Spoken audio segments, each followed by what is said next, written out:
Ah, it's always locked, but it's open. Just wait a moment before I could stop her. My daughter opened the drawer. What, Mom, is this? The daughter became visibly disturbed immediately. I looked in as well, and there was a divorce application with a handwriting letter, clearly known by its unique quirks. When I picked it up, a photo slipped out. It showed my husband, a woman, and a boy about the same age as my daughter. On the back of the photo, along with the date, it read, "With my beloved." Seeing this, I immediately understood. Mom, does this mean Dad is cheating? Let's take this opportunity to clear things up once and for all. I smiled at my daughter and gave her instructions to tidy up. That day, we submitted the divorce application to the city court. Having tidied everything up cleanly, we decided to leave our home. I am Anna. I live with my husband and our daughter, a family of 3. I met my husband, Nathan, when I was 28 years old. I was working as an office clerk, and he was in sales. We started talking through work, and we both enjoyed drinking, so we began going out for drinks more often. Growing conscious of each other, after he confessed his feelings to me, we dated for 2 years before getting married. Things were going well for us. However, even a year after our marriage, we were not blessed with children. I wonder if not having kids is because of the alcohol. I complained to my husband. We both enjoyed drinking, so we had a habit of drinking before bed every night. My husband showed a complicated expression. I wonder, but drinking during pregnancy is not good, so let's quit. Once I'll quit with you. Thank you. I'm worried because of my age, so I'll go to the hospital too. If necessary, I'll come with you. My mother keeps nagging me to show her grandchildren.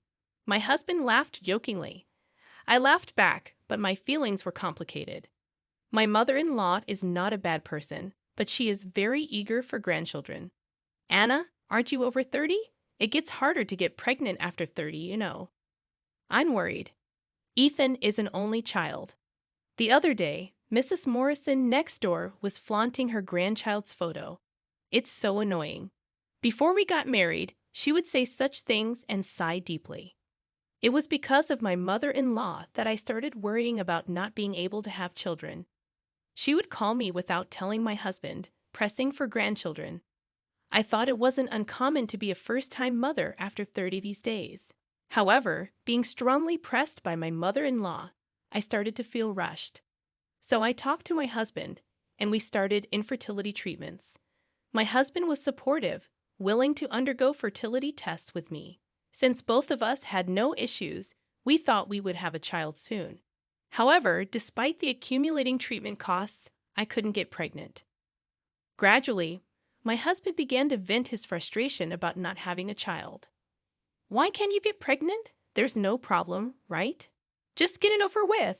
You're taking off work to go to the hospital too much. Think about me working at the same place. What can I do? I want a baby soon too. It's hard for me to ask for time off. It's not just about you. Then quit your job. Stress isn't good, right? We can get by on my earnings alone. My husband must have reached his limit. Just quit tomorrow. Anyway, missing one clerk won't cause any trouble, and the gap will be filled quickly. Wait, just like that? All of a sudden? Let's do that.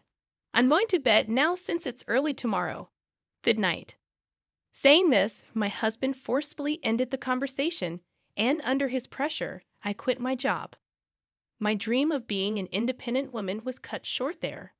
But I do want children. It's fine to return to work after having a child. For now, let's focus on trying to conceive. I reconsidered and tried to stay positive. However, my hopes were gradually crushed. Hey, since you're not working, at least take care of the house properly.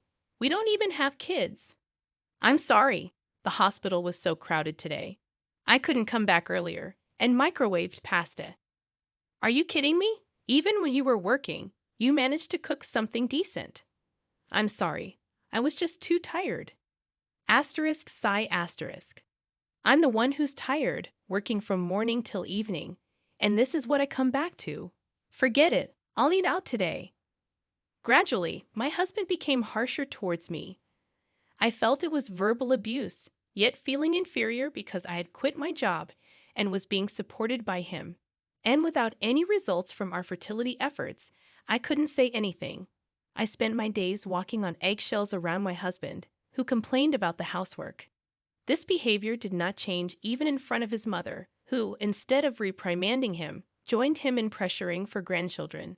The stress was more than when I was working. However, my wish was granted, and a year later, I became pregnant. It was unexplained infertility, but I was so glad I didn't give up. On the day I found out about my pregnancy, I decided to buy flowers on my way back from the clinic. This will make him return to his kinder self. That's what I thought. But oh, that's great. Congratulations. His reaction was lukewarm. After all the talk about having children and quitting my job, I felt indignant. Still, I hoped things would change once the baby was born. Hey, clean up my study. And I don't need dinner today. I have a business trip coming up next week, so take care of the preparations. That's too much. I've been suffering from severe morning sickness and can't eat anything. Everyone goes through that, right? Normally, you'd be working, so you should at least be able to do that much.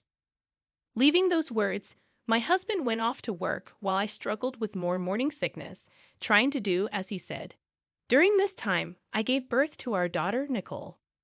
The only thing that changed was that the calls from my mother-in-law for grandchildren stopped. However, she would still suddenly show up wanting to see her granddaughter. But as long as she cared for Nicole, I could bear it. But my husband's verbal abuse continued.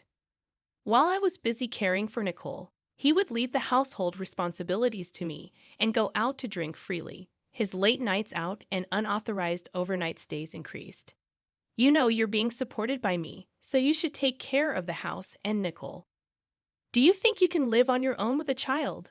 Unable to even keep a job? No way. My husband would come home drunk and hurl such insults at me repeatedly. All I could do was care for Nicole and listen. Hearing his verbal abuse over and over, I started to believe I couldn't divorce him, thinking I wouldn't be able to raise my daughter on my own. However, as Nicole grew, I began to feel a sense of urgency. When my husband started to get angry as usual, Nicole said, "Mom," apologized quickly. She thought that would calm my husband's anger quickly, and she was right. When I apologized, he would click his tongue and leave the room. Seeing my daughter Nicole always being considerate of her irritable father broke my heart. I finally started to consider divorce. This situation isn't good for our daughter's upbringing. I decided to start working part-time in secret, thinking of saving money for after the divorce. But I didn't know what my husband, Ethan, would say if I told him I was starting a job. So I began working as a cashier at a supermarket during the mornings when Nicole was at school, making sure not to neglect the household chores to avoid complaints from my husband. Time passed, and Nicole reached the 6th grade of elementary school. I told her about the divorce plan before she started middle school. She seemed relieved. "I'm glad we can finally get away. I'm sorry for making it tough on you, but everything will be okay now. I've saved up enough money." Overwhelmed with emotion, Nicole and I hugged each other. "We'll be free soon." That's what I thought until one day. "Hey, tidy up my study." That day, Nicole was off school, and Ethan was supposed to be off work as well. However, I'm going on a business trip starting today. I won't be back for a week. He said this and left the house with a large suitcase. It was common for him to suddenly leave for business trips. Nicole and I watched him leave as usual and then started to tidy up his study. Why doesn't Dad clean up his room? It's too messy, really. He's made me do it for so long. He probably can't do it himself anymore. The worst, but we're getting divorced, right? We can get away. Just a bit more patience. Saying this, Nicole started picking up her father's clothes with a determined gesture. When I began tidying the desk and its surrounding papers, I noticed something unusual. The desk drawer, usually locked, was open. Oh, as I said this, Nicole came over to see what was up. "Ah, it's usually locked, but it's open." "Oh, just wait a moment." Before I could stop her, Nicole opened the drawer. "What, Mom, is this?" She became visibly disturbed immediately. I looked in as well, and there it was. A divorce application with a handwriting letter, clearly known by its unique quirks. When I picked it up, a photo slipped out. Dad, and who is this? It showed Ethan, a woman, and a boy about the same age as Nicole. On the back of the photo, along with a date, it read, "With my beloved." Realizing the implication, I quickly understood. Nicole, possibly grasping the situation, looked up at me anxiously. "Mom, does this mean Dad is cheating?" "It seems so, but this might actually be for the best." "What?" "Let's take this chance to clean the slate completely." I smiled at Nicole and gave her instructions to tidy up. After finishing the cleanup, we decided to leave our home, packing only the essentials and arranging for a moving company to handle the rest. We moved into a short-stay apartment while searching for a place to live permanently. That day, we submitted the divorce application to the city court. From that day on, Ethan felt like an ex-husband to me. I considered hiring a detective agency, but wanting to save money for the future, I decided to look for evidence of the affair myself. My ex-husband underestimated me as I found evidence quickly. A simple search of his name brought up his social media, documenting trips in daily life, but not with me as the partner. There were also many videos and photos left on his computer, perhaps to save space on his phone. It was undeniable proof of the affair. Based on this, I sought legal advice. Then, on the day my ex-husband was supposed to return from his business trip, I received a call. "Hello? What the hell is this? What do you mean there's nothing left in the house? What did you do?" "You told me to tidy up, so I did." "Stop joking and come back. Where are you?" "I won't be returning. I'm divorcing you." "What? Why?" "You have the nerve to ask. Cheating and starting another family, and you don't know why." "How did you find out?" "You've been pretending to be on business trips. I've seen everything on your social media and computer. I even found out about the other home you have, all thanks to her parents, right?" Ethan was clearly shocked to learn how much I knew. "You were careless. You didn't think I would do something like this, did you? You'll struggle without me. How will you manage financially? A woman like you can't survive on her own." "Maybe, but it's better than staying with an abusive husband like you. I'll be taking compensation and child support from you. Please communicate through my lawyer from now on. Goodbye." I hung up. My ex-husband tried calling several times, but I blocked him. Even my mother-in-law reached out. A good wife forgives her husband's affairs. Don't make such a fuss and come back home. Forgive an affair and abuse with a son about my daughter's age? I can't do that. I won't be in contact with you or let you see my daughter. That's ridiculous. Even if you divorce, she's still my daughter. You can't take her away. This is also what my daughter wants. She suffered because of her father and doesn't want to see you either. That's absurd. Goodbye. I continued to block calls from her, feeling relieved to be rid of unnecessary burdens. I found a modest apartment for our next home and moved our belongings there. Despite using a significant portion of my funds, I felt relieved about starting anew. After moving, I initiated claims for compensation against my ex-husband. Initially resistant, my ex-husband quickly signed the documents when I mentioned returning to my previous job, which is also his workplace. Please don't do that. It'll ruin my reputation. My previous workplace is also my ex-husband's workplace.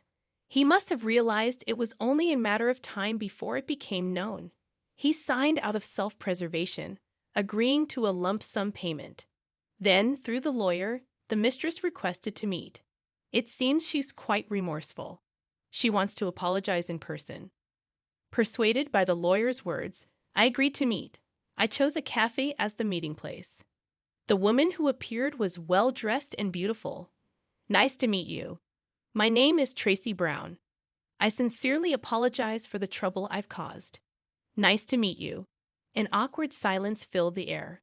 I had no intention of forgiving her, but I was curious about her side of the story. She began to speak slowly, revealing that she initially thought he was single. When she discovered she was pregnant, Ethan confessed he was married but promised a swift divorce. However, soon after her pregnancy came to light, he told her a divorce was no longer possible. Then her parents suggested she could still have a family with him. Able to cut ties with Ethan, she accepted her parents' proposal. In reality, we were not divorced, and the marriage registration we submitted was never processed. So, you've been with my husband for over 12 years? Yes. He had told me he divorced 10 years ago, but I continued the relationship for 3 years even after knowing about you. I am truly sorry. Now I've decided to end things with Ethan. I loved him, but I've realized I was just convenient for him. How so? The moment he knew you found out, he started treating me like a cash cow. My parents are quite generous with me, their only child, and he depended on that. Our life was largely supported by my parents, and his lies became unforgivable. I see. And this is the compensation from my parents. She handed me a white envelope. I silently accepted it. She apologized until the end and then left. Perhaps she too was fooled by a foolish man. Afterwards, my daughter and I started a new life. When I explained my situation to my part-time job, they offered me a full-time position. Nicole no longer had to tiptoe around an adult's mood at home and seemed to smile more. I too have begun to feel more at peace. What would you like for dinner tonight? I want an omelette. Great idea. All right, love you, Nicole. With ketchup then. All right, love you, Mom. We spent the evening laughing together, planning to live for each other's happiness moving forward.